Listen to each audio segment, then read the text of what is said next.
Boss Lady Conversations with Monica L. and Coach Khaya. Boss ladies are Vulnerable, authentic, love, hopeful, abundant. respected. Boss ladies are You. Welcome back, boss ladies. I am Monica L. I'm a boss educator, entrepreneur, self-published author, and poet. I believe all things are possible through synergy. My IG handle is Monica L_writer. And I'm your girl, Coach Khaya. I'm a boss wife, mompreneur, sister, writer, and certified transformational coach. I help women reignite their dreams, access their power, and manifest the miracles that matter. My IG handle is @IamCoach Khaya, and we are back with another episode of Boss Lady Conversations. Yes, we are. And thank you for all of our friends who become listeners and supporting our episodes. We appreciate your support so much and positive feedback. Please tell someone who would tell someone to join us. This is a movement and there is room for positive energy here. Please follow Boss Lady Conversations on IG at boss_lady_conversations. And our attention for today's show is to define a true alpha female in 2022. We have been given mixed signals about what an alpha female is for far too long. According to the article that I read in The Science of People, alpha females is a woman who embraces her leadership, ambition. She is talented, highly motivated, and self-confident. Alpha females are confident, and this helps them to lead others. An alpha female tends to believe her ability to achieve is limitless, self-identifies as an alpha female, has confidence that is contagious, which leads others to respect her as an equal. Whew, all of this sounds so uplifting. And it's amazing that there are so many myths about what an alpha female is. And our intention is really to debunk those myths today. And we have the perfect guest to do that. Our boss lady guest, C Nichole, is the absolute perfect person to bring clarity and inspiration to boss lady alpha females everywhere. We don't even know if C Nichole sleeps because she is literally out here changing the world, and she still manages to smile and exude positive energy in the process. C Nichole is a businesswoman, a singer-songwriter, nonprofit founder, author, boutique owner, and Pan-Africanist. She is the co-founder of the natural menstrual pad company, Wombilee, and owner of the online Ankara boutique, Of the Root. Using her talents as a singer-songwriter, she recently released the Tribal Trill Pan-African Think Tank Volume 1 to uplift people of African descent with positive music that also incorporates history. She has authored several published books, American Presidential Parties, Their Relevance to the People of African Descent, and the children's book series, The Rain, which introduces children to ethnic groups in Africa and the African diaspora in a positive light. This sister has traveled to 100 countries, including all 7 continents, before the age of 30. C Nichole cites herself as a citizen of the world but calls Dallas, Texas, her home. And we are so happy to welcome her to Boss Lady Conversations today. Yay! Welcome. Thank you so much for having me. It's our pleasure to have you here today, C Nichole. Yes, I mean, accomplished. Whoa, that bio. You made me feel like I ain't did nothing. I traveled anywhere. I was like, what? I didn't even know there was that many countries. Well, let's jump right into it because I know our boss ladies are eager to learn about you. You are a beautiful, creative, innovative soul and a world traveler with a strong business acumen. Please tell our listeners how you began your journey to becoming. It's so different for me because if you talk to my dad, he would tell you that I've always known what I wanted to do. I've never had to figure out what I was going to do. And everything that I said I was going to do, I've done. Basically, the way life works for me is I never understood why people wanted to retire. I've always thought if you just live life the way you want to live it, then you want to work the rest of your life. So I knew that there were things that I really liked. And I said, well, those are the industries that I'm going to go into. And that's how everything just came full circle. I never saw myself, for example, running a nonprofit, but because of my travels and meeting so many people that put the ideal in my mind. So one ideal leads to another. That's the story of me. Powerful. I really appreciate that concept of living a life you don't have to retire from. Thank you for that. It really changes the game. I wanted to know, as an entrepreneur and co founder of Wombilee, can you enlighten our listeners about why your product is changing lives and how they can support it? Yes, so Wombilee is the only female-owned company on this hemisphere that has graphene in their pads. And so this is a health technology that helps with circulatory health, metabolic health, and keeping your pH balanced. It also has no chlorine, no dyes, no fragrances, no pesticides, an organic top layer, and 7 layers of protection. We've all women, so we all have had our period. And one thing that I don't think women have done or do are cut into their pad. So if you cut into your pad, you'll actually be able to see what's in it. And I also had a pad that's just full of chemicals and things. And that damages your reproductive system, whether you want to have a child or not, it's still a part of your body. And so, me as a Pan Africanist, I know that the health system just doesn't really care, I feel like, for women of color, but especially not women of African descent. So it's up to us to take our health back into our own hands. So the product is changing lives by healing our wombs. And you can support by going to wombilee.com, because when you buy from us, you also give back to another womb in need. Obviously, with my nonprofit and the co-founder Rafanela One having her nonprofit as well, dealing with teen moms, you'll be surprised how many even girls in America can't afford feminine care. So we give back what we have our biodegradable pad, because what I found out in Africa, sometimes in some rural villages, there aren't any waste management. So we made sure that they were getting 100% biodegradable. Also, just trying to, do right by the earth as well, while we're also giving back. Wow. You just kind of gave us a whole lesson, and we so appreciate you. I mean, first of all, you're talking about our body, which is our temple and so precious and given to us. And most of us have dealt with some type of some health, because I think that's just comes with life. And that's really daring, and that you took the time and the energy to give back in this way. And I know that you also explored, went to other countries. But you're right. There's, in a country that has so much wealth, there are still people who don't have the basic needs. And I also did some research on, you were looking at the young ladies who couldn't go to school because it was that time of the month and they didn't have the resources. So I so love that. And I know our boss ladies will support and visit, and we'll make sure that we also add that information and our show's link. So I'm so excited. Thank you. Thank you. And thank you for just thinking outside of you, because I think so many people just me, me, me, me, me. It's like there is a world outside of you and we can give back. So with that, how do you define alpha female in 2022?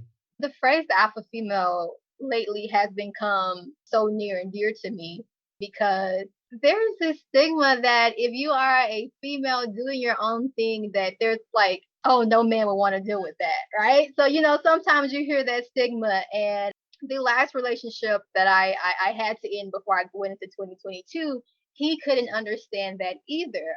That just the word alpha female just has such a negative connotation to it, where it's like, well, she doesn't want to listen to a man. First of all, if a man is a great leader, he's just going to be a great leader. It has nothing to do with being an alpha female or not. But alpha female is important to me because I feel like it gets a bad rep, where these are just bullheaded women who don't want to listen to anyone, who, I don't know, just out there doing their own thing with no concern with anyone else. But an alpha female is the opposite, because an alpha female is a leader. She's bringing people with her. An alpha female doesn't wait to get for you to give her the keys to go into the door. She will build her own door. She will build her own house. An alpha female doesn't need your approval. She's confident enough. A lot of times, especially when it comes to the world and social, it's like, well, if you don't have this many followers, or if you don't have this trending, then there's no way this woman is making moves. What I've learned is the quiet women are the ones that are actually cutting the checks. Okay? I always wanted to be someone who cut the checks and not someone who's cashing the checks. So that's For me, an alpha female is just a boss, and this is what boss lady conversations is all about. So, of course, all the women who are listening, if you hear the word alpha female, take it as a positive because that means that they see that you are making moves. And does that scare some people, especially some men who are not comfortable within themselves? Yes, but as an alpha female, you can't be concerned with that because you're making moves. You got to continue your journey. That's powerful. And I think so many women out there feel like they can't shine as bright as they really want to shine because they're so concerned about being called too much. And you just clearly stated it's okay to be who you are. And a strong man, a strong partner will recognize you for who you are and celebrate your success and get on board with it. That's correct because it's nothing better than having two strong people working because that's double the income, that's double the reach, that's double the power. There it is. There it is. As a boss lady, tell us who or what motivates you. Wow, this is crazy because when I say this, I hope people don't think anything, but it's true. Like I motivate me. What I learned growing up is that I moved around a lot as a child. So what I learned growing up is people change. Some people may not be around. You may not have that person to motivate you that you thought you had. So when that person isn't around, do you just not work anymore? Like are you just no longer motivated? So I motivate myself and I implement systems to keep the motivation going. So for me, I'm a planner. I have to write everything down. So I write out my whole year. So it says a day I'm not feeling motivated. Well, I have to look at my calendar and say, hey, we said we were going to do this in January. So it has to be done in January, regardless of how you feel right now. Also, when you motivate yourself, it's so important because we hope to all be free thinkers and not think like everyone else. So there may be a time where you have an idea that you want to do that the masses are saying, oh, it's not a good idea. So do you just stop then or do you keep going? So that's the importance of motivating yourself. So me and God, that's what it is. I love that. I mean, yeah, if you motivate yourself and you know what your goals are, like no one can stop. You're right. Cause if you're basing it off of someone else and if they don't do XYZ or not in your circle, then what are you going to do? Just sit there and not be? And I hear that you're determined. If you can map out your whole year in advance, I mean, I have trouble day by day. I feel like, what is happening tomorrow? Because I don't know. But I love that because I mean, Coach Khaya and I were speaking, and for some, we're taught obviously, for most, you go to kindergarten, then you go into grammar school, then you go into junior high school, and then you're going to college. And then for some people, it's like, okay, what now? And when you don't have a plan, some people say you have a plan to fail if you don't have a plan. And so I love that you said you motivate yourself and you're thinking basically 365 days out. So you are holding your own self accountable, which is the best accountability partner. So with that being said, what advice do you have for our boss ladies who have goals, but just don't even know where to start? I mean, beyond your plotting out the year. Yes, yes. Mhm. Honestly, I tell people the best way to start is find what you love or find something you at least semi love. Because if it's something you don't love, you're not going to feel motivated to do those things. And it's crazy. You can really make money off anything you love. Like I've always been a writer and I love writing. So I was like, oh, I can write a book. Let's say you like to dance. There's tons of, especially during COVID, there's tons of people who are alone. Like you can start a virtual dance company. And then when COVID's over, you can meet at the park and, hold a workshop until you get enough money to start your own, well, to have your own brick and mortar. Literally anything that you want to do. Let's say you want to play video games all day. There is money in playing video games. So put a team together and go out there. That's where it starts. Finding something that you love because when you do that, you feel called to your purpose. And that's what life is about. It's living out your purpose. we're all here for a reason. When I hear you say that, I think about self-love and how much we talk about it on Boss Lady Conversation. So I wanted to know, how do you maintain a sense of balance and joy while living such a full, purposeful life? I will say it goes back to self love and it goes back to inner peace. I'm really in tune with my subconscious in order to sustain that joy and balance, because the crazy thing is that we train our conscious all the time, right? So that's the mind that we're living in right now. But a lot of people don't train their subconscious. And those are the things that you don't even realize you're thinking about, the things you don't even realize you're doing. Or you never analyze your dreams. Like, why are you dreaming about that? Because that can also show you there may be something heavy on your heart that you may need to fix. So for me, the way I maintain my balance and my joy is being careful with who I let in my inner circle, because not everyone wants the best for you. I also set boundaries with my time. For example, after a certain time, you can't call me. You can call, the phone's going to be off though. I know some people are in this hustle culture, but I will say 8 hours of sleep does wonders for the mind. Like, come on, let's get to bed at 10, wake up at 6. It does wonders for the mind. It refreshes the mind. You hit REM sleep, which refreshes the body. So for me, I would say sleep. I will say getting the heart pumping, a little exercise here and there. And there, I do yoga and I do judo.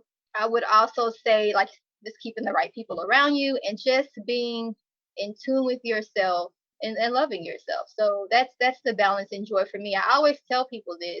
It's not about being happy, it's about being joyful. Because you can be sad but still find joy in your heart. You can be angry because anger is for a moment and you can still find joy in your heart. I guess that's something like back to church, kind of like finding the joy of Jesus. Like things can go crazy around you, but you have to be centered. Obviously, that's also when you make the best decision. So, yeah. Yes, putting yourself first. That's what I heard. Yes. The body needs to rest. The mind needs to rest. And you're right, sleep is so important. When you're sleep deprived, that just impacts your whole day. You don't have the energy, you don't have the patience. It's just not even a good start because your body was not able to rest. And Listen, I've so, seen people like in relationships, in partnerships over them being sleep deprived just because they couldn't think of the right things to say or their mind was in the wrong place. So, so important. yeah. Yeah. And I definitely believe in that do not disturb feature on the phone. Yes. Or turning it off. Yes. Yes. Whatever kind of phone. Yes. All of that. Turn it off. Because again, sometimes we are just so involved in things that is taking from us. And what I heard is that you have to have something to pour from. And as you're moving and busy, you have to at least give yourself that. And I love what you said about exercise. But so you touched upon it. So tell the boss ladies this is a two-part question, just to be clear. So tell the boss ladies your view on love and marriage. And the second thing is, Coach Khaya and I did do our research and a little digging. And we did see your epic matrimonial bio data. And I was like, oh, okay. So please enlighten our listeners and they'll know what we're talking about eventually. Yes. Okay, ladies, whether you're not married or you have a young girl around, this is so important that you listen to this because I feel like this is something that we used to do centuries ago based off the Eastern world tradition and we stopped. So basically, a matrimonial bio data is a marriage resume. So since I run so many businesses, I've always wondered, why do we not vet our partners or like interview partners or like look at our finances or even our family health history? Something simple as that. Before we go and make this legal partnership that cannot dissolve unless lawyers are involved, why don't we give that same amount of time and energy to the people that we say we're going to spend the rest of our lives with? I never wanted to get married at all. I had always been career focused. I was like, okay, I'll have boyfriends here and there. But it wasn't until I turned 28, I met this young American man of African descent. He was traveling around Rwanda and he was just there starting businesses. He asked if we want to go to brunch. We had a great conversation, had similar values. And then that's when I thought, we have been sold this Western world ideology that in order to get married, you have to be in love. Doesn't matter if y'all are both broke, which is crazy. So then I was like, well, how do royalty get married? How do wealthy people keep the wealth in their family? How was it done in Africa with the marriage of the family? And I was like, wait, it's because you have to vet these people. You don't want anyone coming in that's going to bring your value down. If you guys should be lifting each other up. And the thing about love is tricky. When I look at a lot of divorce rates in America, it all started out because they loved each other, but they never had to talk about things like finances, how we raised our kids, chronic health diseases. Had different religions. They ate differently. Like, how was this carnivore with this vegan? Like, it just didn't make any sense. They didn't even have the same interests. They didn't have the same goals. All they knew that they were in love. But what I learned is love is finicky. And sometimes you love that person, sometimes you don't. So I was looking for someone that I can enjoy my time with, someone who's not going to annoy me, and someone who wants to build generational wealth. So when I met that young man, I said he was all of that. Now, I do not know where he is. COVID happened a month later and things just went topsy-turvy. But what I took from that is you have to write down what you want. Same way we have our vision board, same way we manifest things. Why don't we have a resume that tells about ourselves? Because when you do that resume, you're having to dig deep into who you are. Not just, oh, my name is C Nichole. No, who are you? Okay, how would you present yourself to another person? At the same time, there's also a paragraph about your expectations. All this dating, all this time wasted, eventually it gets old because you're going out with people who are not aligned with you. So by having this resume, you can literally just send it to them. And if they don't match that, don't give them your time. And at the same time, with this matrimonial bio data, I don't know where this started, where you just date one person at a time. Well, when you go in for a job interview, that employer isn't just interviewing one person at a time. It just doesn't work that way. You waste so much time. You hear about women who dated a guy for 4 years, they ended, then you got dated another one for 4 years. You look up, you're 50 years old. Like, that's a lot of work. So you date multiple people at the same time. At the same time, though, you're not engaging in any physical romantic things because that brings bias to the situation. But you get to know these people. And at the end of the day, you will have someone who matches your values. And if he's ready to move, if he's serious, then you're serious, then it's perfect. Also, matrimonial bio data is to let people know that you're serious. If there's some people out here who are just playing, trying to get a free meal or trying to get a date to the holidays, and it's just not working. So it was important for me to do this because the last guy that I dated before I did my matrimonial bio data, we looked great, but we didn't put it on paper. And if we would have put it on paper, I would have knew that my introverted self and his extroverted self were not going to match. And that ended up being what we ended for. He was draining the life out of me with his extroverted ways. So these are things that you would have known with the matrimonial bio data. It looks like a resume. You have your picture on there. And I think you all should get into it, especially as women of African descent. Listen, we don't have time to be playing out there. Like, we need to get it down. Other ethnicities, especially if you look at Indians, way ahead of us in doing this. Been doing this forever. Even white families, they don't tell you about it, but they've been doing this. They usually match people up with like the same person they went to university with. You see a lot of that. Mexican families, their parents usually like vet who their children are going to be with. I always say if my parents had a better network, I would let them, but they don't. So now I got to do it myself. Oh, see, Nicole, you are dropping so many gems. And I have to say that even as a married woman, I feel like the information that you shared and your matrimonial bio data, that's something that couples can also use too, to just make sure that that you're still on the same page, to revisit your goals, to see like, oh, what has changed? Because we get into these relationships and we act like we're not evolving as people. That is so true. And the purpose of a relationship is to just keep evolving together. So, my goodness, yes, couples too, even those who are married. get back on the same page, especially Yeah. those who are now.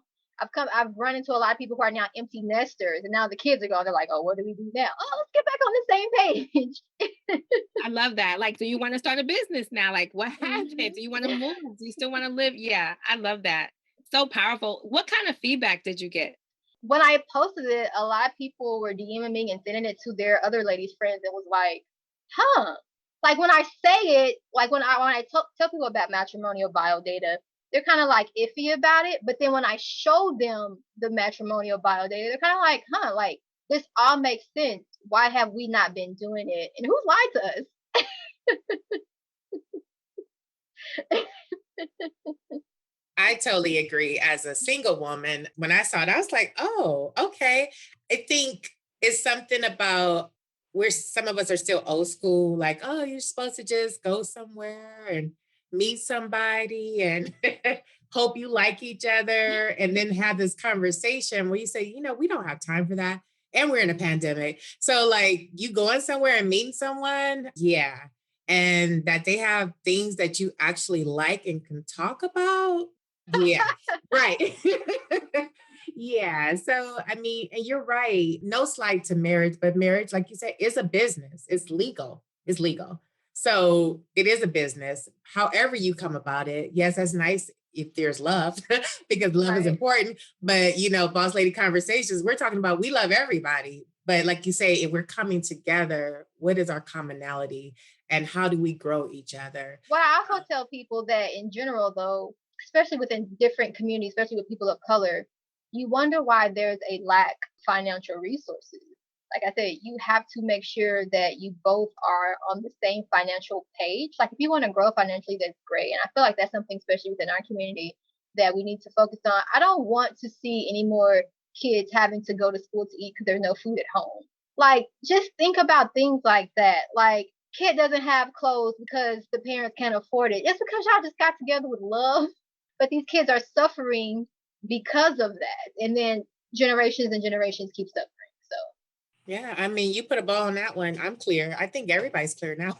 If you're not clear, then just rewind it. Okay, yes. So our final question is, are there any additional tips you like to share with our boss lady listeners? I just like always like to tell women or just tell people period, what's meant for you will be for you. Don't rush. Do things right. Because when you rush, you got to redo things not right. Whatever you want to do, literally, you can do it. It may take longer for you to do it than others, but it definitely can be done. If you haven't learned by now, during COVID, that these people don't have your back like you think they have your back, then you should learn now and start your own thing. These companies out here, people out here, they don't really care. So be a boss lady. But while you're also being a boss lady, make sure that you give back to other young ladies so they can be boss ladies as well. Thank you. I heard believing in yourself. Yeah. And following your dreams, which goes back to the first part where you say, if you not following your dreams, then that's why you want to retire because you're somewhere working where it's not feeding you. And so start with something that you love and let it feed you, and then you will want to do it forever. Oh, thank you. I appreciate it. This has been like a warm hug. And I feel like so much of what you said is seeped in self love and motivating yourself and honoring who you are so that you can be who you're looking for, essentially. Yeah. So, boss ladies, here's a recap of some of the powerful gems that C Nichole has shared with us today. An alpha female is a leader who brings people with her. She will build her own doors in her house, support her, and build together. Alpha females cut the checks. It's a positive thing. Be the change that you want to see or support an organization that aligns with your vision. Support Wombilee because it's healing our wounds and it's helping us to take our health back into our hands while supporting others. Live life the way you want to live so that you never have to retire. Implement systems to motivate yourself. A calendar and having a plan can help you with accountability. Start by doing something that you love to do and share that with the world. Sleep, exercise, keep the right people around you, and tune into yourself. It's about being joyful and having joy in your heart. it helps you make wise decisions. Yes, thanks, Coach Khaya, for that. That is amazing. And C Nichole, please tell our listeners how they can contact you. Yes, you guys can find me at cnichole.com. That's CNICHOLE. And then you can find me on social everywhere is at Miss C Nichole. So that's MSCNICHOLE. And there you can see all my many ventures and see how you can help or how I can just help inspire you. Oh my Wonderful. Do we have any events coming up soon or anything that you want the people to know about? So Wombilee officially launches in March for Women's Month, but you can still buy right now at wombilee.com. Always donations to Pan African Think Tank, which is panafricantt.org. It's helpful. We are an entrepreneurship and education youth organization. And if you need any books, especially for Black History Month, you can go to panafricanpublishing.com and see all these beautiful books surrounding people of African descent. And if you like Ankara dresses, oftheroot.com. Go ahead and get your dress ready for Black History Month. Yes, you got us covered from head to toe. From Okay, head to toe. like literally covered, covered in all aspects. Oh, I so love this. And I just want to thank you for joining us today. We hope you learned about uncovering the alpha boss inside of you. Please support our amazing guest, C Nichole, as she honors her mission and life vision. Remember to tell a friend and follow us on Instagram at boss_lady_conversations. Thank you so much, C Nichole. We love talking to you today. And thank you for having me.